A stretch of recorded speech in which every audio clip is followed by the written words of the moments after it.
Sir. আসো। ওয়ালাইকুম আসসালাম। বসো। ধন্যবাদ স্যার। কি নাম তোমার? মোহাম্মদ দিশান শেখ। দিশান শেখ। জি। জেলা কোনটা? নাটোর।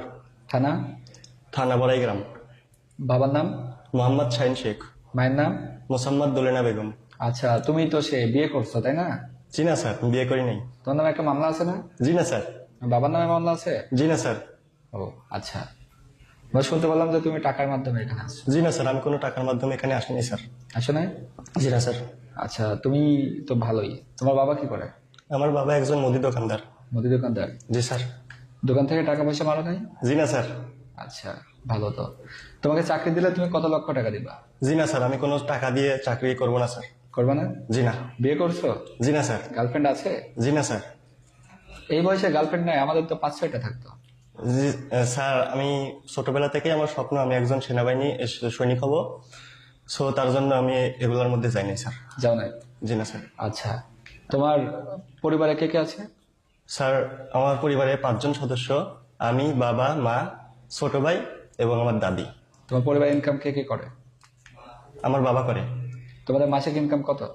স্যার, আমাদের মুদির দোকানদার, সো এটা জানা নাই যে কত টাকা ইনকাম হয়। সো ভালোভাবে মানে খাওয়া দাওয়া করে দিন যায়। দিন যায়?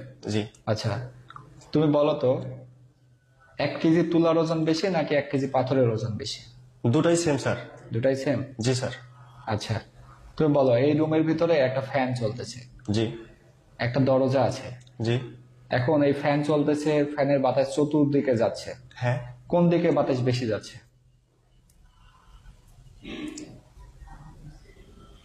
চতুর্দিকেই স্যার। চতুর্দিকেই? জি স্যার। আচ্ছা, তুমি বলো, ঢাকার পূর্ব নাম কি? জাহাঙ্গীরনগর।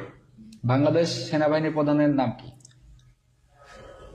জেনারেল মোহাম্মদ ওয়াকারুজ্জামান। ওয়াকারুজ্জামান? জি স্যার। আচ্ছা, তুমি বাংলাদেশ সেনাবাহিনীতে কেন অংশগ্রহণ করতে চাও? স্যার, ছোটবেলা থেকেই আমার স্বপ্ন আমি একজন বীর সৈনিক হব। সো যেখানে মানে এটা সেনাবাহিনী এমন একটা প্ল্যাটফর্ম যেখানে জীবন মৃত্যু দুটোই গর্বের। সো এই জন্য। আচ্ছা, তোমাকে যদি সেনাবাহিনীতে অংশগ্রহণ করলে কোনো বেতন না দেওয়া হয়, চাকরি করবা? জি না স্যার। বেতন লাগবে? জি স্যার। কেন? কারণ স্যার, আমি যদি সৈনিক না হতে পারি, সো এটা দেশের জন্য তেমন কোনো ইফেক্ট দেখা দিবে না। বাট আমি যদি বেতন ছাড়া কাজ করি, এটা আমার পরিবারের জন্য মানে হয়ে উঠবে না স্যার এরকম ভাবে। আচ্ছা, ঠিক আছে। তুমি এখানে অংশগ্রহণ করলে যে কোনো সময় শত্রুগুলোতে মারা যেতে পারো। তুমি এগুলো জানা সত্ত্বেও কি চাকরি করবা? জি স্যার।